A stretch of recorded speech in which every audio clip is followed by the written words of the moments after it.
Ever find yourself tinkering in the garage and think, maybe I should be the one calling the shots around here? Yeah, trading in the wrench for a clipboard. Exactly. Hmm.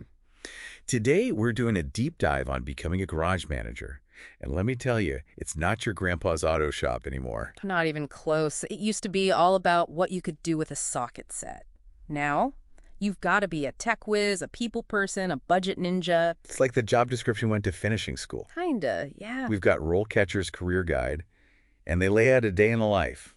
Let's just say, you need the patience of a saint and the energy of a caffeine-fueled squirrel to handle it all. Long hours, juggling repairs, personalities. They really don't sugarcoat the demands, do they? There's a lot of pressure to keep things running smoothly. But I'm guessing that's part of the appeal too, right? Absolutely. For the right person, that constant problem solving, that feeling of being the go-to, it's incredibly rewarding. High stakes, high reward kind of gig then. You got it. So let's rewind a bit. RoleCatcher maps out the whole climb. Entry-level mechanic, junior mechanic, all the way up to running the whole shebang. What struck me was how much they emphasize soft skills, even at the entry level. Who knew keeping your toolbox tidy was a stepping stone to management? It all comes down to those foundational habits. Yeah, Think about it. If you can't keep your own workspace organized, if you're lax about safety, it's a red flag for business. exactly. Those habits, that attention to detail, it reflects your work ethic. And that matters from day one. It's like they're saying, we're watching you, even when you think we're not. Right. But seriously, as you climb the ranks, those people skills become mission critical. You're not just fixing cars anymore. You're the face of the business. You're dealing with suppliers, customers, and let's be real. Some who haven't heard the word no very often, I'd bet. Exactly. You've got to be a diplomat as much as a mechanic. Oh, for sure. And the tech side is just as demanding. Imagine this. Customer brings their car in. We got electrical problem. These days, it's not as simple as swapping out a fuse, right? Oh, no. It's all computers under the hood now. Exactly. You've got your CAN bus systems, modules. It's like a computer network on wheels. Uh-huh.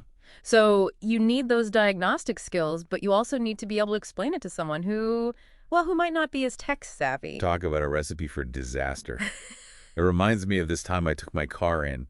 It was making this god-awful noise. Oh, what was it? Turned out to be a loose heat shield. An easy fix. But the mechanic, bless his heart, launched into this whole explanation about exhaust manifolds and catalytic converters. Oh, no, I've been there. I'm nodding along, pretending I understand a word he's saying. I think we've all been there. But that's what separates the good garage managers from the great ones, right? They can bridge that gap, translate those complex issues into something anyone can understand. Absolutely. You're not just fixing cars, you're building trust, managing expectations. It's a delicate dance. Okay, so we've established this is a demanding role, but potentially incredibly rewarding. Yeah. But how do you even break into this field? I mean, the competition must be fierce, right? It can be. That's actually where RoleCatcher's platform really shines. It's not just job listings, it's a whole system for managing your career journey. All right, I'm intrigued. Tell me more, because job hunting can sometimes feel like navigating a maze, blindfolded. Right. It's like they've gamified the job hunt in a good way. They have this really cool feature called RoleCatcher Capture. Say you're online and stumble across a job that catches your eye. One click, boom, it's saved to your RoleCatcher account. No more frantic bookmarking or trying to remember where you saw that perfect listing. That is seriously handy. Yeah. I can't tell you how many times I've lost track of a promising lead because I forgot to save it somewhere. But it gets even better, right? RoleCatcher Capture sounds like a lifesaver, honestly. But let's talk about the next hurdle, matching your skills to the job. That always feels like a guessing game to me. Totally. Am I overselling myself? Underselling? It's tough to know. But get this, RoleCatcher has this AI that basically does it for you. It analyzes those job descriptions you saved, breaks down the skills they're looking for, and then compares them to your profile. Hold on. It can actually tell you if you're a good fit based on the job description. Pretty much. And even better, it shows you where you might need to level up.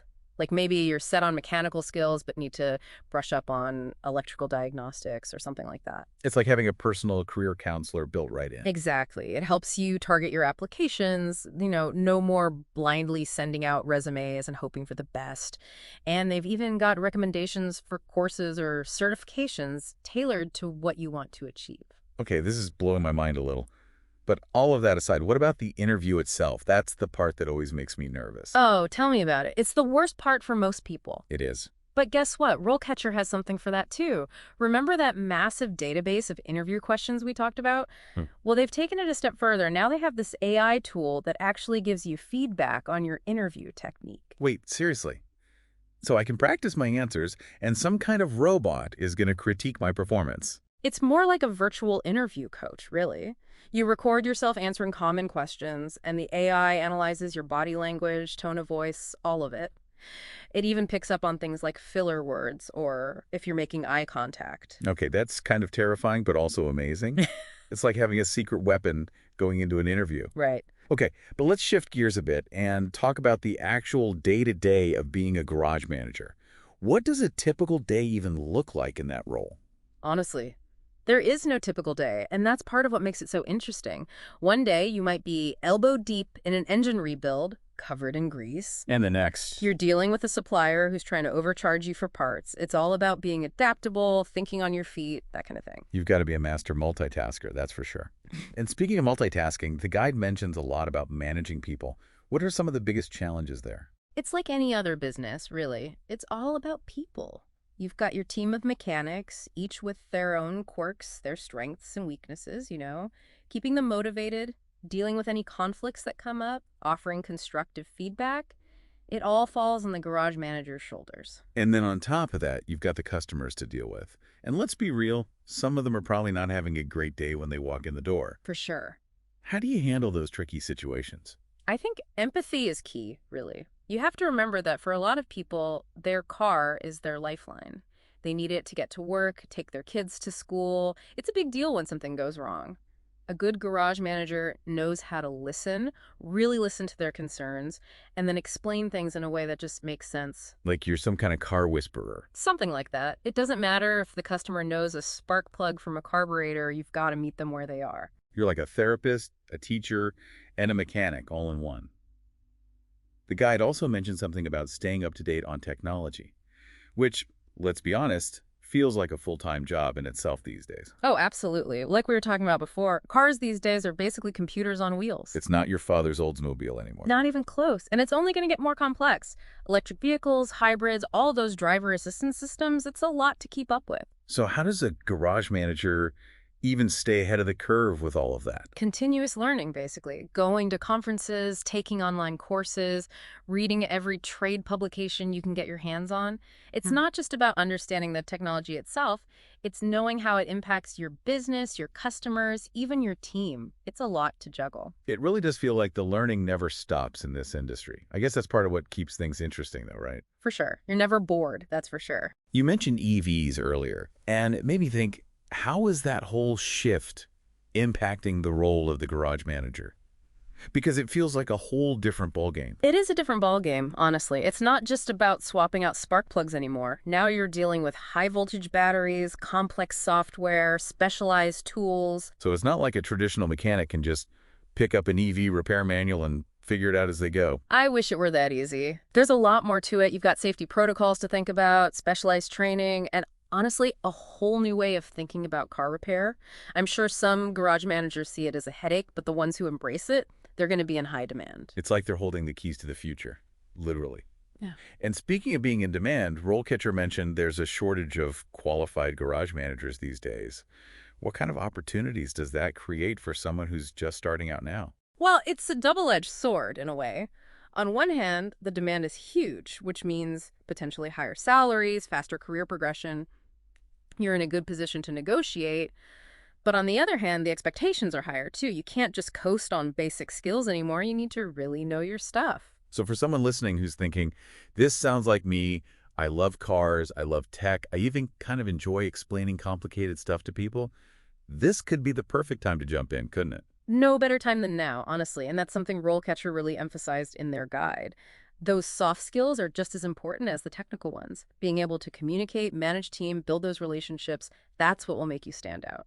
It's the ultimate blend of brains and charisma. So for anyone listening who's feeling inspired but maybe a little lost on where to even begin, what advice would you give them?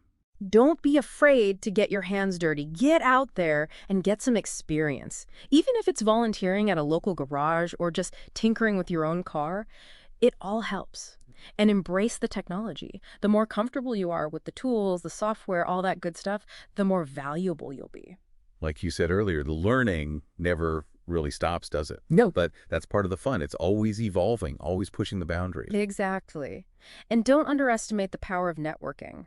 Talk to people in the industry, go to trade shows, join some online forums. You never know where you'll find your next opportunity or who might have a piece of advice that changes everything. It always comes back to those connections, those relationships. It really does. Full circle. Well, we've covered a lot of ground today, from the nitty-gritty of engine repair to the high-tech world of EVs. Any final thoughts for our listeners before we wrap things up? Just this. The automotive industry is at a crossroads. There are some big changes on the horizon, which means there are some amazing opportunities out there for those who are ready to grab them. So if you're passionate about cars, if you're driven to learn and grow, don't let this moment pass you by. It might be challenging, but it's going to be incredibly rewarding. I love that. And hey, if you ever need help navigating this crazy, exciting world of cars, you know where to find us. Until next time, keep those engines running.